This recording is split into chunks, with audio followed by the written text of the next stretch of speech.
sou a Patrícia e te convido para mais um Bom Dia Mai, aquele nosso bate-papo sobre economia, política, enfim, todos os assuntos que impactam os mercados domésticos e internacionais. Hoje é dia 12 de agosto, são 10h30 da manhã. Vamos primeiro repercutir um pouquinho do doméstico, né? Hoje o placar da Previdência do Estadão já diz que tem 53 senadores favoráveis à aprovação da reforma da Previdência no Senado. Isso é bem positivo porque já possibilitaria a aprovação no plenário da Casa. Lembrar que a tramitação começa oficialmente amanhã, porque hoje não são esperados trabalhos em Brasília. No entanto, desses 53, apenas 11 se dizem favoráveis à proposta de incluir estados e municípios na reforma. Nesse final de semana, o senador Tasso Gereissati, que é relator da PEC no Senado, ele falou sobre a proposta de inclusão dos estados e municípios, né? Aquela história que a gente vem falando de mandar uma PEC paralela para não atrapalhar a PEC que já está tramitando, incluindo os estados e municípios. E o governo também tem falando sobre a inclusão também da capitalização, ou seja, reinclusão daquela proposta de capitalização. O Tasso disse que o coração da PEC paralela é, de fato, a inclusão dos estados e municípios. Ele até acenou favoravelmente em relação a alguma inclusão além dessa dos estados e municípios, ou seja, a volta ao tema da capitalização. Só que ele foi bastante crítico de que isso vai depender do ambiente. Ele deu alguma sinalização, assim, via um puxão de orelha no Bolsonaro, que se ele ficar mais quieto, isso ajuda o governo e ajuda a inclusão da capitalização. Mas, enfim, é esperar para ver mesmo. Já o ministro da Casa Civil, o Onyx Lorenzoni, ele declarou que o governo vai enviar a proposta com capitalização essa semana.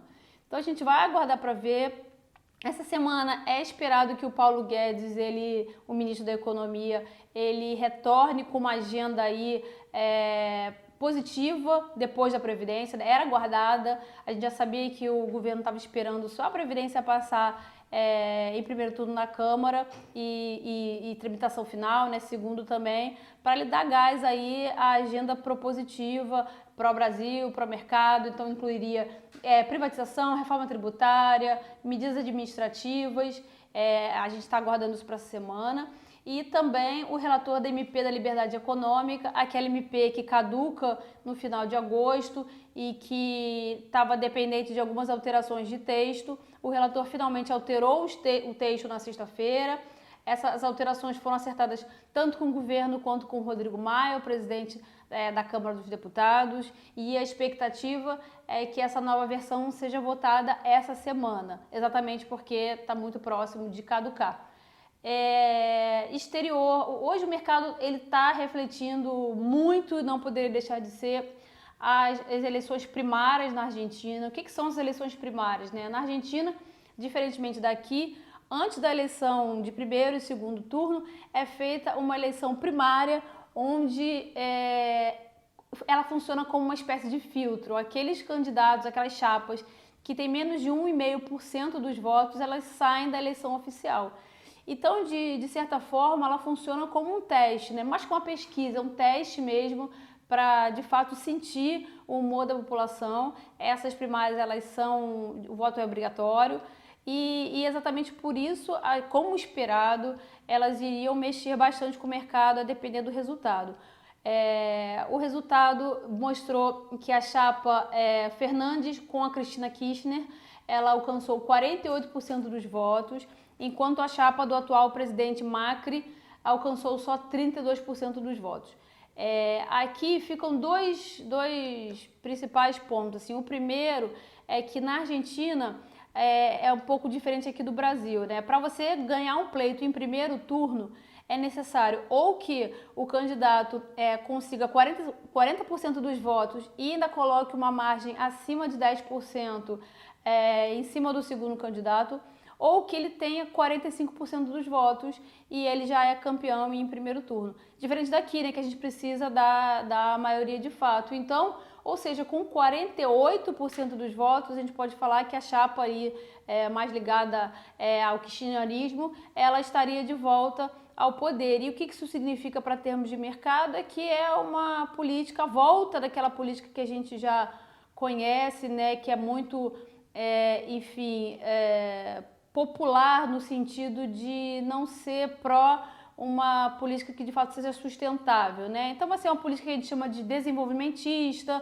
né, que ela joga mais para a população, né? Ela tenta de fato fazer aquele caminho do crescimento, mas sem uma base sustentada, né? Sem saber se aquilo é de fato possível. Então, por exemplo, aqui no país, no Brasil, a gente está fazendo um ajuste fiscal forte, apesar da atividade estar fraca. Por quê?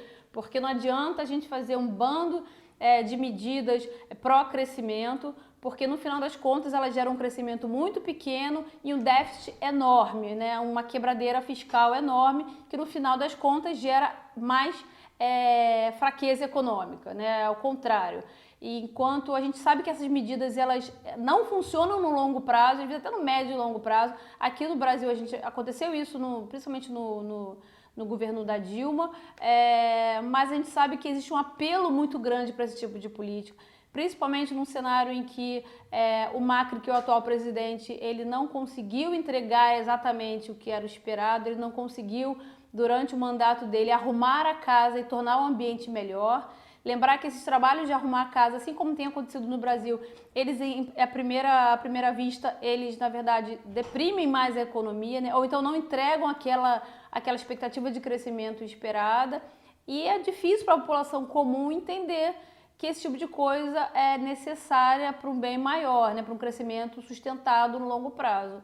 Então, os institutos de pesquisa e as casas que analisam eleições argentinas, elas dão praticamente como certa vitória da chapa da Cristina Kirchner, exatamente porque o primeiro turno é em 27 de outubro, falta muito pouco tempo, né, para uma reversão assim tão grande. O próprio Macri, ele foi aos meios de imprensa, assumiu que a eleição foi muito ruim e, enfim, óbvio, ele está no papel dele, ele disse que vai trabalhar para tentar reverter esse resultado. Nesse ambiente aí ruim, né, de aversão a risco, a gente como vizinho ali do país, da Argentina, a gente está sofrendo bastante também. Então, para vocês terem uma ideia, a gente já abriu aqui o mercado com a curva de juros toda abrindo taxa, então, ou seja, os vencimentos em todos os vértices da curva, principalmente na parte mais longa, pagando mais juros, né, do que a gente tinha antes, exatamente nesse cenário de, olha, a coisa ficou mais incerta, então para investir nesse país eu peço um pouco mais de juros. Independente da gente ter uma política econômica completamente apartada do país, nesse cenário de aversão a risco a gente costuma brincar que o mercado coloca todo mundo no mesmo pote, né? Então a gente está sofrendo com isso, o real aqui estava se desvalorizando mais de 1,5%, voltou aos níveis dos R$4. Lembrar que isso foi bastante rápido, né? Começou com a trade war e agora finalizou com a eleição argentina e a Bolsa Brasileira estava caindo mais de 2%. É claro que os ativos argentinos estão sofrendo ainda mais. Para vocês terem uma ideia, a moeda argentina abriu se desvalorizando mais de 19%, ainda há pouco já estava se desvalorizando 25%, então são os mercados também reagindo aí a uma possível volta daquele modelo econômico mais desenvolvimentista, menos preocupado com a situação fiscal do país, menos preocupado com a sustentabilidade de longo prazo e dando meio como certo mesmo que o Macri vai perder as eleições.